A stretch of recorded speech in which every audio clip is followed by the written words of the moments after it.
Hey, yo. So, we all know this word nigga. And we all use it differently. Some of us say it's endearing. Some of us use it when we upset. Some of us use it when we don't like somebody. We all grew up with it. And,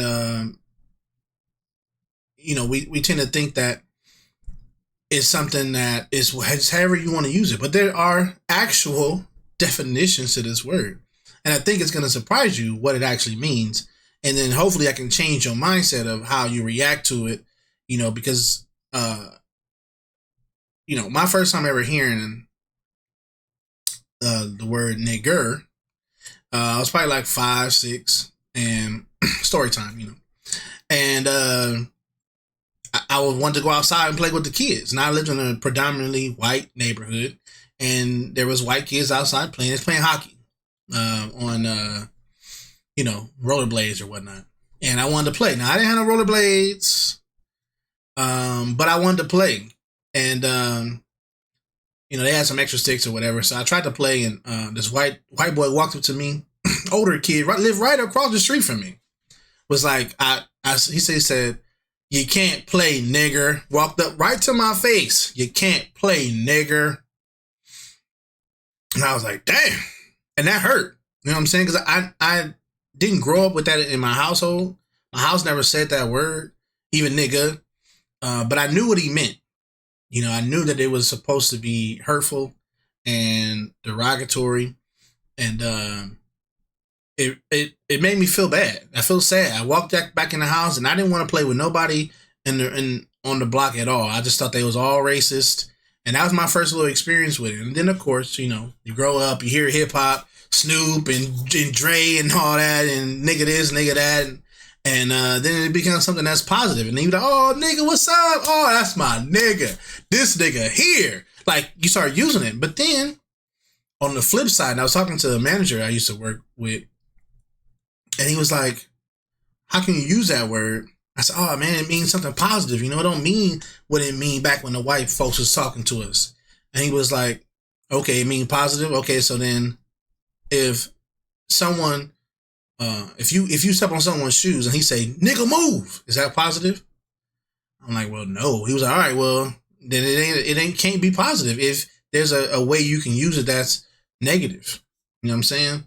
So that stuck with me for a long time. It didn't really click then, but I realized that it's really not a term of endearment. And we as a people, we should not call ourselves nigga. And we're gonna check out this video by No Jumper. Go if you want to see the whole clip, go ahead and go to No Jumper, and you can see the whole thing there. But we're gonna start at minute 46, and then I'm gonna chime in as we go. Of disobedience, like the greatest question for black people in America is, how do you fix black people in America? Like, we've been in America for like 500 years. Other races come in there, they're able to flourish. Why aren't we able to flourish? Because we don't have the unity. For us, we don't have a culture or a God. If you ask 5 black people. Now, that's very important. As black folks, we do not have a culture. Hip hop is not a culture. If you go into 5 different households, they were all raised differently. Whether it's music, sports, discipline, food, all that's going to be different. Those are things that inspire culture. And like he said, and God, everybody God different. That means you don't have a culture. But anyway. People, what they believe in or what their nationality is, you're going to get 5 different answers.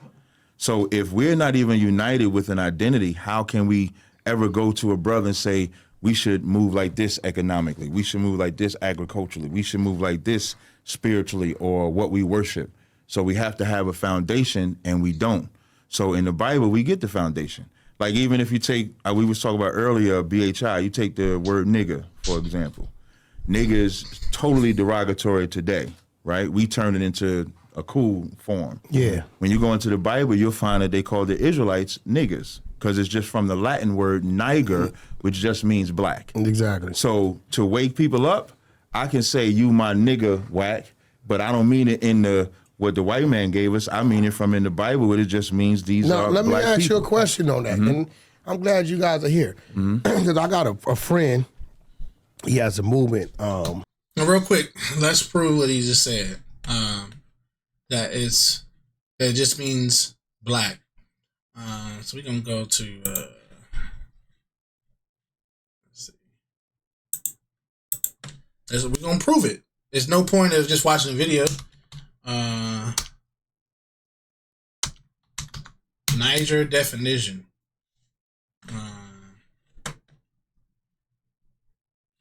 Did he go there yet?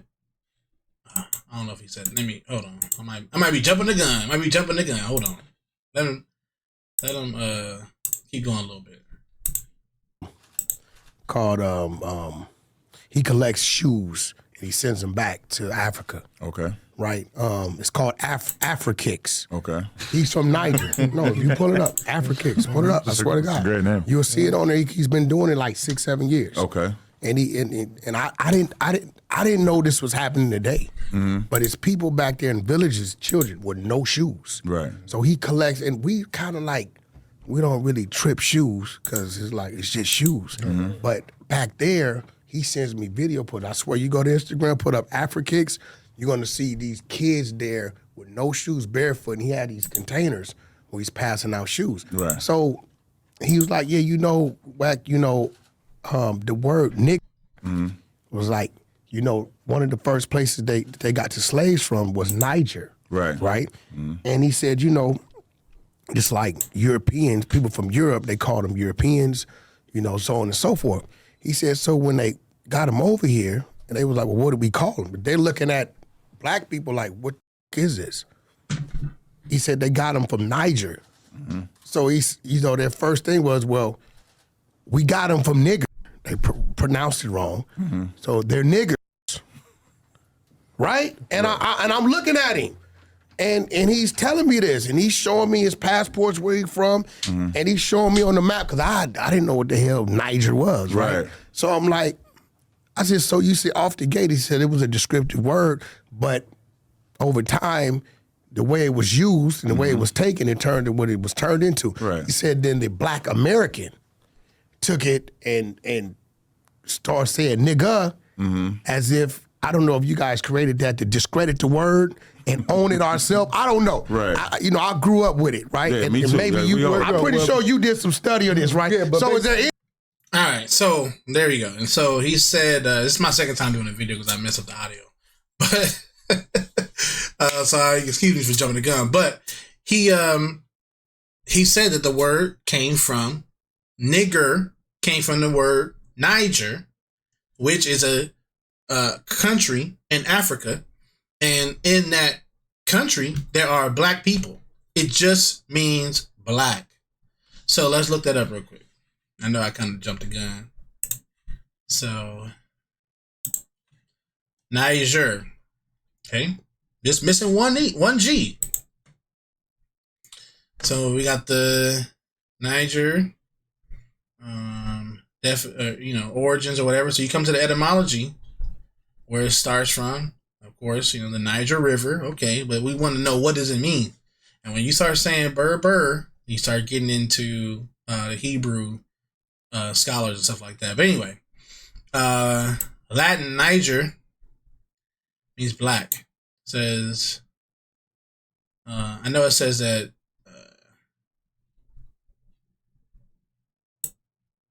It says, so there is a broad consensus among linguists that it does not derive from the Latin nigger or Niger, which means black. It does. That's why it's a broad consensus. Okay, that it does not derive from. Why? Who is saying that? When the people of the country is telling you that it means black, it just means black. That's it. Okay. So there's that. So then we can look it up. It is in the Bible.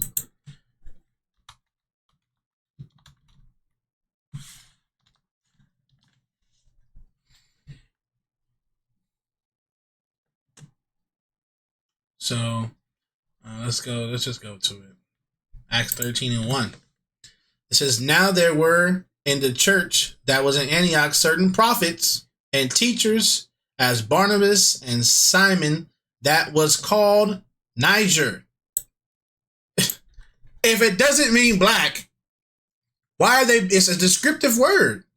It does mean black. Niger means black. It's calling those prophets black or dark skinned. You understand? I gotta look in the camera. You understand? It's calling those prophets dark skinned. It means black. Okay? That's it. So that it can just, the Bible is descriptive. And there's another place where it calls them niggard, which is, this is in the Apocrypha, Ecclesiasticus 14:3. Says, "Riches are not comely for a niggard." Now, to call yourself black, it does not, it goes back to what I was talking about with the culture. If you don't have a culture, you're not respected, because they understand that not having a culture, you're not going to know how to invest money. You're not going to know how to build a community. You're not going to know how to educate your children. You're not going to know how to do the basics. So right here, when it says riches are not comely for a niggard, this is just someone that calls themselves black that does not have a culture. Okay? That's it. So when you a niggard, you don't got no culture, then riches are not comely for you. You don't know how you're going to be broke again. You ain't going to know how to do nothing with your money. So, it says, "And what should an envious man do with money?" It's telling you, you ain't going to know what to do. And that is exactly the conditions that we're in today. So let's go back to the video. Let's finish that out. Any truth? That doesn't sound accurate. Yeah, we'll give it to them. We want to know. The modern slave trade actually started in Spain. That's where modern white supremacy came from. Gotcha. When they had the Reconquista, you had black Moors and black Jewish people in Spain, and they expelled them. Yeah, that's true. I'll let them keep going. The ones they expelled, some of them went up to Amsterdam and certain other places. Some of them were captured and brought over here. That's why when Columbus and all of those people, when they came over here, they had translators. They had Hebrew translators, they had Muslim translators, because there had already been travel here from black. Now, real quick, what I want to say, what he's saying is true. Christopher Columbus had Muslim translators on that ship because he knew that he did not speak the language, and he needed a Hebrew translator on that ship, because the Native Americans, because he knew where he was going, they spoke Hebrew. Okay? He didn't come over here and be like, "Oh, what were you saying? I don't understand you." That's not what he did. This was a mission. He knew who was over here. He came and got who he needed to go get. You understand? So he comes over here. And what I wanted to say is that, yes, Hebrew, but and these are great men. I'm not saying nothing bad about them. This is just my perspective, okay? If you want to believe them, you can do so. But anyway, because Whack 100, I appreciate him acknowledging that he don't know nothing, and he's bringing us the information. Tariq Nasheed, this brother, I woke up from his video, Hidden Colors 1. And then I forget the brother's name, the Hebrew brother. But I appreciate all them. I've watched him for a long time. Our beliefs don't line up one for one, but they're similar. So all these men I do appreciate, and the host, I don't know much about him, but I'm just surprised we even had this conversation. But what I wanted to say is that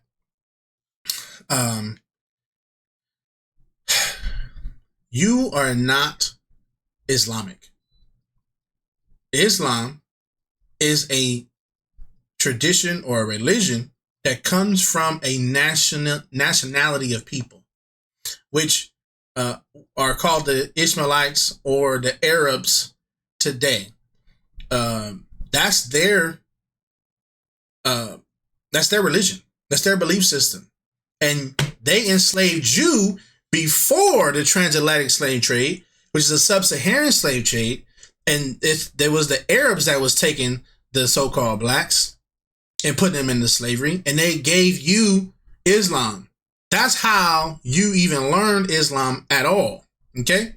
So I just wanted to put that out there, that the Hebrews were over here in America already. But if there were any Islamic people, as far as black Muslims, that's because they was already in slavery.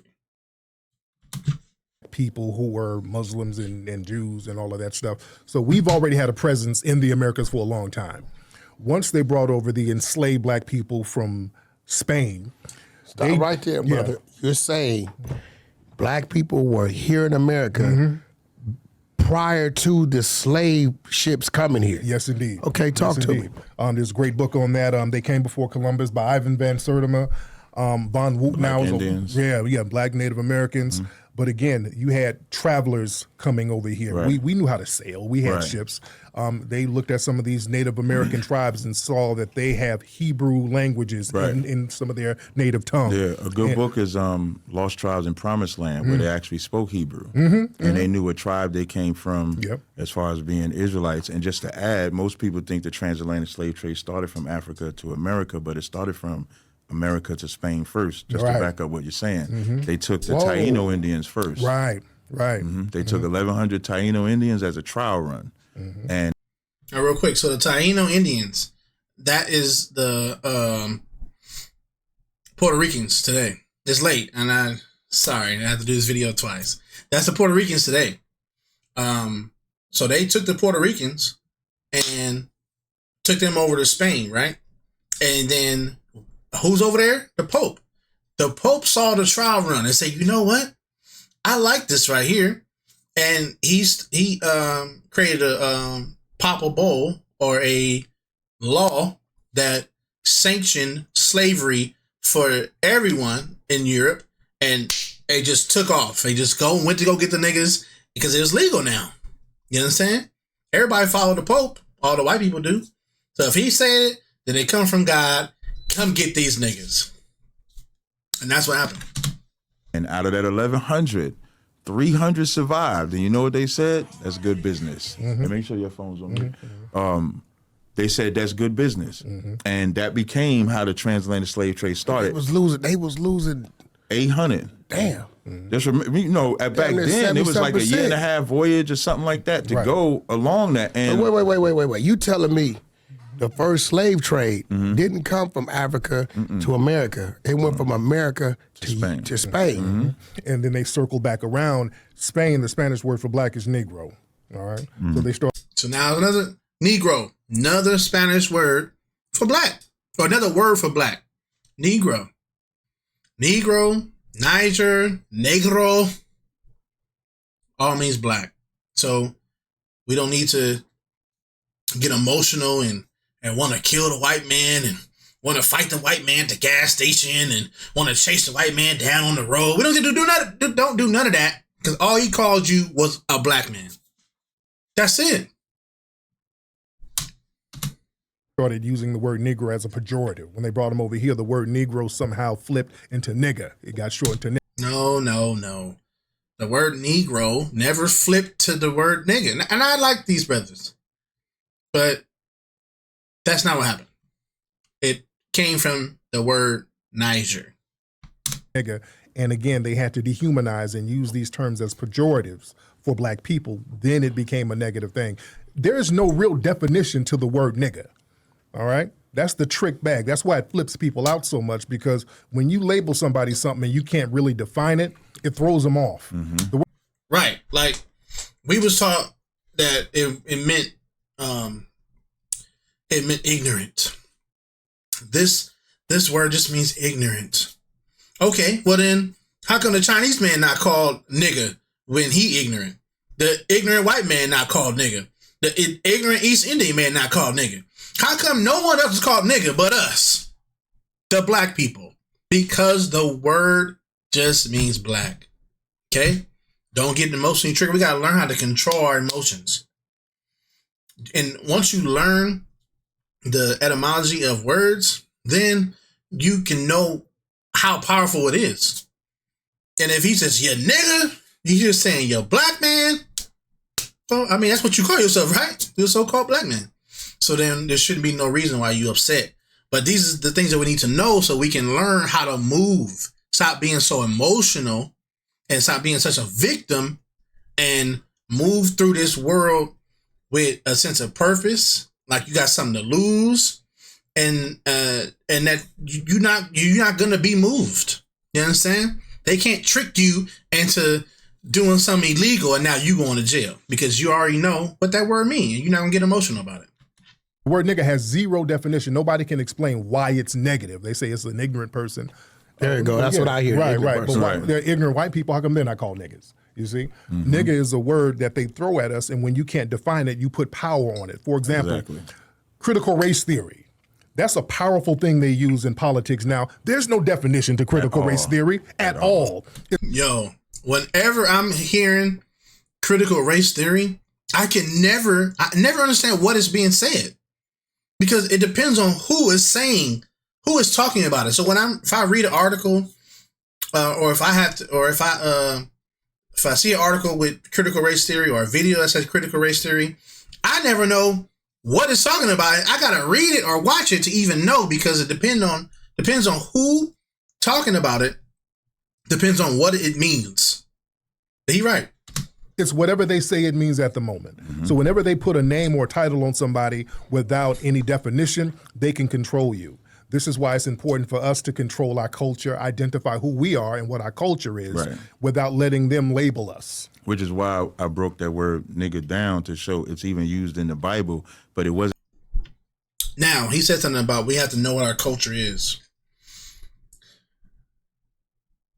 I like to read Nasheed, but he's not going to tell you what our culture really is. Just saying it's African, that's too broad. Where in Africa? What country? What tribe? I need to be able to pinpoint it and I need proof. And that is where me and this brother line up, is where we come from, our culture, our heritage. We are the Israelites. The so-called blacks, Hispanics, and Native Americans, we are the people of the Bible. The people of the Bible are not lost and they don't look pale. Okay? You understand that? We are the people of the Bible based upon the curses that the Lord said would happen to us in the last days if we did not keep his commandments. So it's important to have culture, but you have to know what culture to grasp onto. Should we be praying to the ancestors? Should we be praying to Buddha? Should we be praying to Muhammad? Who should we pray to? But it's the God of the Bible. Through his son, Christ. Or Yahushua, or however you want to say it. But that's our culture, our heritage. It wasn't used in a derogatory sense, to back up what he's saying. It wasn't a negative connotation as to how it is now. It's only a negative connotation now because of the stigma to whom they applying it to. So it's supposed to be the nigga is slow, the nigga's not intelligent, the nigga can't do this. But when I look at our history, 40 years removed from slavery, building the greatest civilized cities during the Great Depression. During the Great Depression in America, you got Black Wall Street, you got Seneca Village, you got Paradise in Detroit, you got all these cities that are allowed to flourish. So when you say we're slow and stupid and we are unintelligent, it doesn't match up historically. HBCUs, historical black colleges, are black men and women that were able to build colleges during a time where we were supposed to be unintelligent. So we talk. Yeah, well, a lot of those will start by white men, and just put black face to it. But I feel what he's saying. Talking about the word nigga, I like how you said there's no definition of that word. The derogatory connotation is on the individual. Not again, you know what I like? What I wanted to happen is happening. Because by you saying you like how he said that, Right. and I know you, right? Now, when it comes to your arsenal, when you're doing your debates, Right. you've just found something that you agree with the other brother on, right? Right. And now you can add that to yours. And I think that's going to happen going forward. Yeah, and I just definitely. kind of like just sitting here, a lot of people don't know this, Adam. I was a straight A student growing up. I just grew up Right. in an area where I had to have 5 fights on the way to school, couple in school, come home, this happened, that happened. I had older brothers who stabbed you, the dudes across the street. So I was kind of like a product of my environment. But I was a brainiac. Got to a point in elementary, I had to go from the 5th to the 7th grade, because starting about the 2nd or 3rd grade, they had to put me in the next grade. They would literally sit me 2nd grade.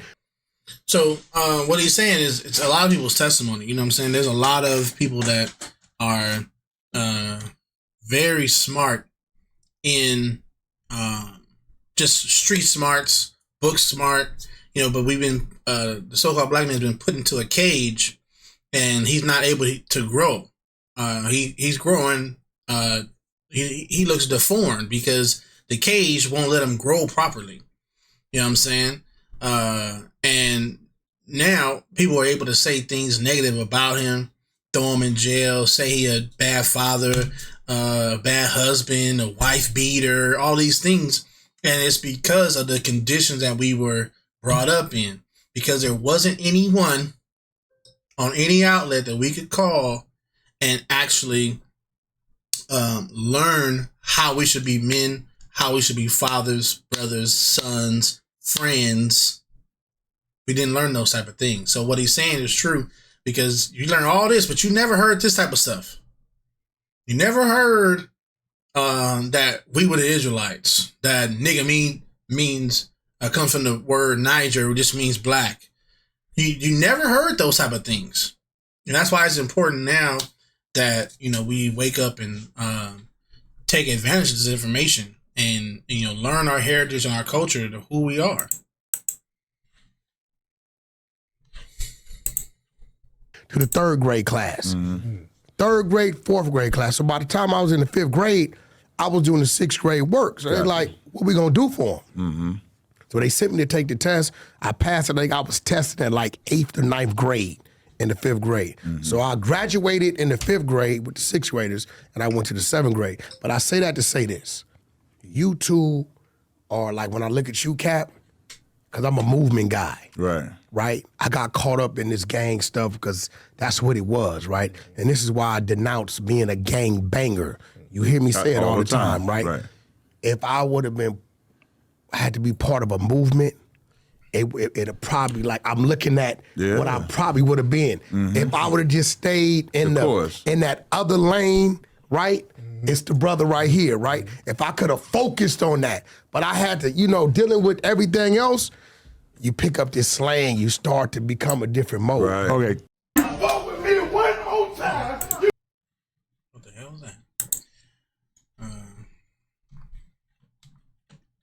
All right, so the point is, I want you to the takeaway is that we have to learn the meaning of words and the etymology of words and phrases so that we can understand that we got more power in our mentality than an actual word. You know what I'm saying? So if someone calls us a nigga or a nigger, we're not going to get all upset and what you say? I'm going to beat your A. You're not going to do all that. You can be like, yeah, I know I'm black. So what? You know what I'm saying? And you don't have to mess up your day. You don't have to mess up your life over someone just calling you a particular word. Now, what I will say, so I want you to remember, nigga comes from Niger, which just means black. But also, we have to control our emotions. As men, we can't let someone that calls us a word potentially mess up our whole livelihood. If you got children, they need you. You can't whip the white man butt because you can go to jail.